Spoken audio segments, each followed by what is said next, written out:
Hello दोस्तों, आप सभी का स्वागत है मॉडर्न क्लासरूम में। आप सभी कैसे हैं? उम्मीद करते हैं आप लोग अच्छे होंगे। और आज के इस क्लास में हम प्रीवियस ईयर के क्वेश्चन को डिस्कस करने वाले हैं। इसके पहले जो मैंने 2 क्लासेस करवाए हैं एसएससी जीडी में, उसमें केवल प्रीवियस ईयर के क्वेश्चन को मैंने डिस्कस किया हुआ है। और उसके पहले जो 18 से 19 क्लास हैं उसको मैंने काफ़ी ज़्यादा डिटेल से समझाया हुआ है और प्लेलिस्ट मैंने बना दिया है, तो आप लोग चेकआउट जरूर कर लीजिएगा। ठीक है, तो चलिए आज की क्लास को स्टार्ट करते हैं। पहला प्रश्न हो जाएगा हमारा, भारत में आपातकाल की घोषणा केवल ही कर सकता है। कौन कर सकते हैं? प्रधानमंत्री, राष्ट्रपति, मुख्यमंत्री या राज्यपाल। तो ध्यान रखिएगा यहाँ पे आपका कौन सा ऑप्शन सही रहेगा? बी, यानी राष्ट्रपति ही केवल आपातकाल की घोषणा कर सकते हैं। ध्यान रखिएगा ऑप्शन नंबर बी यहाँ पे करेक्ट रहेगा। चलिए दूसरा प्रश्न देख लेते हैं। निम्नलिखित में से किसे भारत का फ्लैंक सिख कहा जाता है? मोहिंदर सिंह को, अजीत पाल सिंह, जोगिंदर सिंह या मिल्खा सिंह। तो यहाँ पे आपका ऑप्शन नंबर डी करेक्ट हो जाएगा। मिल्खा सिंह को कहा जाता है। ध्यान रखिएगा इस क्लास में मैंने जो भी क्वेश्चन लिए हुए हैं सारे प्रीवियस ईयर के ही क्वेश्चन हैं, तो आप लोग पूरा अंत तक वीडियो को जरूर देखिएगा। इससे आपका जो रिवीजन है वो अच्छा हो जाएगा। तो चलिए अगला प्रश्न देख लेते हैं। साथ में आप लोग प्रैक्टिस करते रहिए, देखिए आपके कितने प्रश्न सही हो पाते हैं और नीचे कमेंट करके जरूर बताइएगा। और प्लेलिस्ट को एक बार चेक जरूर कर लीजिएगा। नाम है एसएससी जीडी जीएस सीरीज लिखा होगा प्लेलिस्ट, उसको आप लोग क्लिक करेंगे तो वहाँ से आपको 20-22 क्लासेस मिल जाएंगे, जो कि मैंने काफ़ी डिटेल से कराया हुआ है। और 2-3 क्लास इधर मैंने आपको प्रीवियस ईयर क्वेश्चन करा रहा हूँ। तो चलिए क्वेश्चन पे वापस आते हैं। क्वेश्चन कह रहा है किसे नाट्य शास्त्र का रचयिता माना जाता है? ये क्वेश्चन है। शंकर को, विष्णु को, राघव को या भरत मुनि को किसे कहा जाता है नाट्य शास्त्र का रचयिता? तो इसमें आपका ऑप्शन नंबर डी करेक्ट हो जाएगा। भरत मुनि को नाट्य शास्त्र का रचयिता कहा जाता है। ध्यान रखिएगा। अगला प्रश्न कह रहा है लोक नृत्य लंबाड़ी किस भारतीय राज्य से संबंधित है? कर्नाटक, असम, आंध्र प्रदेश या बिहार। किस राज्य से संबंधित हो जाएगा लोक नृत्य लंबाड़ी?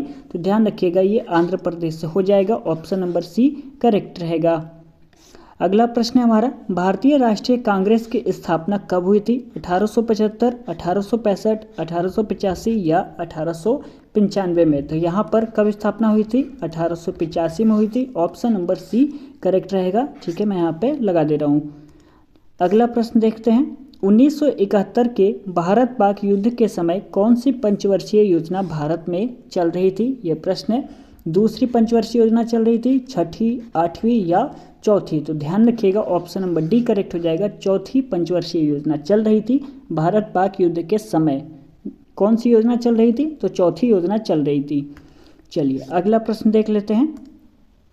चौथी पंचवर्षीय योजना वर्ष में शुरू हुई थी। कब शुरू हुई थी? 1969 में, 1973 में, 1962 या 1966 में। कब चौथी पंचवर्षीय योजना शुरू हुई थी? तो ध्यान रखिएगा 1969 में चौथी पंचवर्षीय योजना शुरू हुई थी, यानी ऑप्शन नंबर ए यहाँ पे आपका करेक्ट हो जाएगा। अगला प्रश्न देख लेते हैं।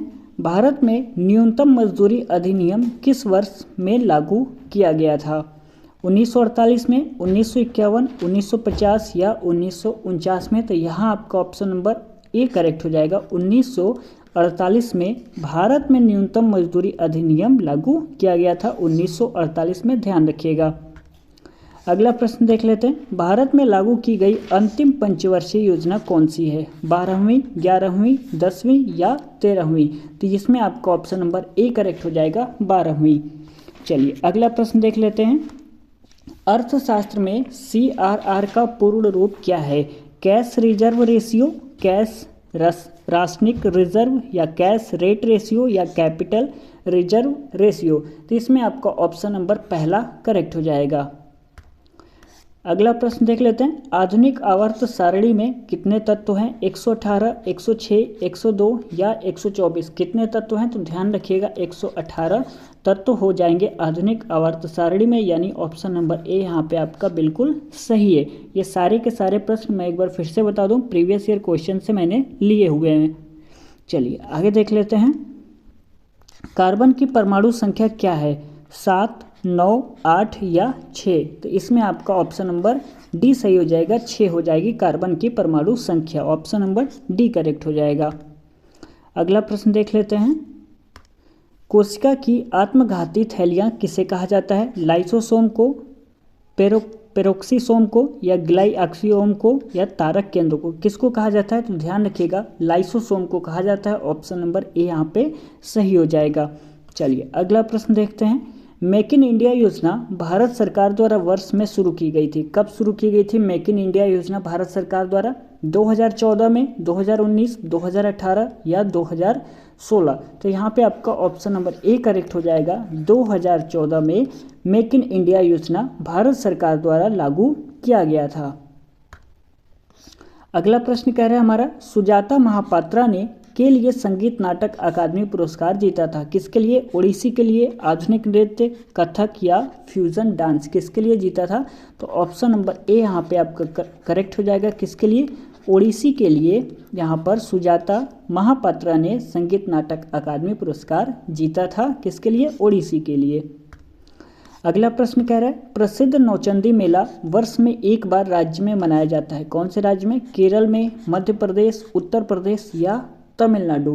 तो यहाँ पे आपका ऑप्शन नंबर सी करेक्ट हो जाएगा, यूपी। यानी उत्तर प्रदेश में प्रसिद्ध नौचंदी मेला वर्ष में एक बार मनाया जाता है। कौन से राज्य में? यूपी में मनाया जाता है, Uttar Pradesh. Option number C correct हो जाएगा।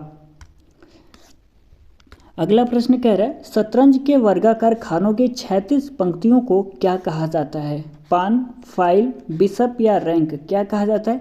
तो रैंक कहा जाता है। ऑप्शन नंबर डी यहाँ पे सही हो जाएगा। चलिए अगला प्रश्न देख लेते हैं। निम्नलिखित में से कौन लू के कारण होता है? बीवाई, शीतदंश, अल्पताप या तापघात? क्वेश्चन क्या कह रहा है? कौन लू के कारण होता है? ठीक है, ऑप्शन नंबर ए बीवाई, दूसरा शीतदंश, तीसरा अल्पताप और तापघात, ये ऑप्शन दिया हुआ है। तो इसमें से आपका करेक्ट आंसर हो जाएगा ऑप्शन नंबर डी हो जाएगा ये सही, तापघात होता है। अगला प्रश्न कह रहा है, पश्चिम बंगाल किस देश के साथ अपनी लंबी सीमा साझा करता है? भूटान के साथ, बांग्लादेश, म्यांमार या नेपाल? किसके साथ करता है? तो ध्यान रखिएगा ऑप्शन नंबर बी करेक्ट हो जाएगा, बांग्लादेश के साथ। अगला प्रश्न देखते हैं, भौगोलिक दृष्टि से भारत का सबसे छोटा राज्य कौन सा है? सभी को पता होना चाहिए। मिजोरम, सिक्किम, गोवा या Tripura? Option number C correct हो जाएगा, गोवा। अगला प्रश्न देख लेते हैं, निम्नलिखित में से कौन सा कृषि का उत्पाद है? फसलें, हवा, मशीनें या पानी? इसमें आपका ऑप्शन नंबर पहला सही हो जाएगा, फसलें। अगला प्रश्न देखते हैं, यदि वीडियो आपको अच्छा लग रहा है तो प्लीज़ वीडियो को लाइक ज़रूर कर दिया करिए। आप लोग वीडियो को लाइक करना भूल जाते हैं तो ऐसा मत क्या करिए। मैं आपको बार बार बताता हूँ काफ़ी ज़्यादा मेहनत लगता है आपके लिए, तो प्लीज़ हमारे इस मेहनत के लिए आप लोग लाइक ज़रूर कर दिया करिए, ठीक है। वीडियो को शेयर भी कर सकते हैं यदि आपको लगता है कि सर आपके लिए मेहनत कर रहे हैं तब। क्वेश्चन कह रहा है, कौन सा जल निकाय भारत को पश्चिम दिशा में घेरता है? ये प्रश्न है, प्रशांत महासागर, बंगाल की खाड़ी, हिंद महासागर या अरब सागर? इसमें आपका ऑप्शन नंबर डी करेक्ट हो जाएगा। अगला प्रश्न देख लेते हैं, निम्नलिखित में से कौन सी भारत में मीठे पानी की झील नहीं है? ध्यान रखिएगा यहाँ पे झील नहीं है पूछा जा रहा है, ये नहीं क्वेश्चन पढ़ लीजिएगा भारत में मीठे पानी की झील है और ऑप्शन पे टिक लगा देना, ऐसा नहीं है। क्वेश्चन को 1 से 2 बार जरूर पढ़ लिया करें ताकि कोई मिस्टेक ना हो। ऑप्शन में दिया हुआ है लोकटक, सांभर, बड़ा पानी या भीमताल, तो इसमें आपका कौन सा आंसर? यहाँ पे कह रहा है झील नहीं है, मीठे पानी की झील नहीं है ये पूछ रहा है, तो यहाँ पे आपका ऑप्शन नंबर बी सही हो जाएगा। चलिए आगे देख लेते हैं, 73वें और 74वें संशोधन के अनुसार भारत में स्तरीय शासन प्रणाली है। कितने स्तरीय है? 1, 3, 4 या 2? तो ध्यान रखिएगा 3 स्तरीय शासन प्रणाली है, तो ऑप्शन नंबर आपको कौन सा सही हो जाएगा? बी यहाँ पे करेक्ट हो जाएगा। अगला प्रश्न देख लेते हैं, भारतीय संविधान के किस संवैधानिक अधिनियम के लिए मिनी संविधान शब्द का प्रयोग किया गया है? 38वें, 40वें, 42वें या 44वें? क्वेश्चन क्या कर रहा है, एक बार फिर से हम देख लेते हैं। क्वेश्चन कर रहा है, भारतीय संविधान के किस संवैधानिक अधिनियम के लिए मिनी संविधान शब्द का प्रयोग किया गया है? 38वें संवैधानिक अधिनियम, 40वें, 42वें या 44वें? इसमें से आपका कौन सा आंसर करेक्ट हो जाएगा? ऑप्शन नंबर सी करेक्ट हो जाएगा, 42वें। चलिए अगला प्रश्न देख लेते हैं, क्या कह रहा है, भारत के मुख्य चुनाव आयुक्त की नियुक्ति कौन करता है? लोकसभा अध्यक्ष, राष्ट्रपति, प्रधानमंत्री या उपराष्ट्रपति? यहाँ पे उपराष्ट्रपति गलत लिखा हुआ है तो कोई बात नहीं, मैं यहाँ पे सही कर दे रहा हूँ। टाइपिंग में कभी कल मिस्टेक हो जाता है। क्वेश्चन कह रहा है भारत में मुख्य चुनाव आयुक्त की नियुक्ति कौन करता है? लोकसभा अध्यक्ष, राष्ट्रपति, प्रधानमंत्री या उपराष्ट्रपति? तो इसमें आपका करेक्ट आंसर हो जाएगा राष्ट्रपति। ऑप्शन नंबर बी सही हो जाएगा, ध्यान रखिएगा। अगला प्रश्न देख लेते हैं। भारत में किसके द्वारा मुख्यमंत्री की नियुक्ति की जाती है? उपराष्ट्रपति गलत लिखा हुआ है तो मैं लिख दे रहा हूँ सही, ठीक है। उपराष्ट्रपति, प्रधानमंत्री, राज्यपाल, उपराष्ट्रपति। यहाँ पे उपराष्ट्रपति 2 बार हो गया तो कोई बात नहीं, 3 ही ऑप्शन पे आप लोग काम चला लीजिए, ठीक है। या तो आप लोग लिख लीजिए लोकसभा अध्यक्ष, यहाँ पे लिख लीजिए लोकसभा अध्यक्ष, मैं लिख दे रहा हूँ ऑप्शन नंबर डी लोकसभा अध्यक्ष। लोकसभा अध्यक्ष नहीं लिखना है तो राज्यपाल लिख लीजिए, ठीक है। जो मन में आए वो लिख लीजिए। भारत में किसके द्वारा मुख्यमंत्री की नियुक्ति की जाती है? उपराष्ट्रपति, प्रधानमंत्री या राज्यपाल? तो यहाँ पे आपका ऑप्शन नंबर सी करेक्ट हो जाएगा, राज्यपाल। मैंने इसलिए कहा कि ऑप्शन नंबर डी पे कुछ भी लिख लीजिए क्योंकि ऑप्शन नंबर सी तो दे ही रखा है, राज्यपाल ही नियुक्ति करते हैं, ठीक है, मुख्यमंत्री की। तो ऑप्शन नंबर डी की कोई ज़रूरत है नहीं, इसलिए मैंने कहा जो मन में है वो लिख लीजिए। तो ऑप्शन नंबर सी यहाँ पे करेक्ट हो जाएगा, राज्यपाल। तो आज के क्लास में बस इतने ही प्रश्न थे। यदि वीडियो आपको अच्छा लगा होगा तो प्लीज़ वीडियो को लाइक ज़रूर कर दीजिएगा। अपने दोस्तों में इस वीडियो को शेयर कर सकते हैं। नीचे एक प्यारा सा कमेंट करके बताइएगा आपको वीडियो कैसा लगा, ठीक है। और प्लेलिस्ट को आप लोग एक बार चेक ज़रूर कर लीजिए, वहाँ पे आपको बहुत सारे क्लासेस मिल जाएंगे। और यदि SSC GD GS का जो प्लेलिस्ट मैंने बनाया है उसको चेक करेंगे तो उसमें से आपको जो 20 से 22 क्लास है उसको मैंने काफ़ी ज़्यादा डिटेल से एक एक प्रश्न को कराया हुआ है। लेकिन इधर मैं 3 से 4 क्लासेस में कोशिश कर रहा हूँ कि आपको प्रीवियस ईयर के क्वेश्चन ज़्यादा से ज़्यादा सॉल्व करवा दूँ, ठीक है। तो चेकआउट ज़रूर कर लीजिएगा, ठीक है। तो चलिए मिलते हैं अगले क्लास में, तब तक के लिए धन्यवाद।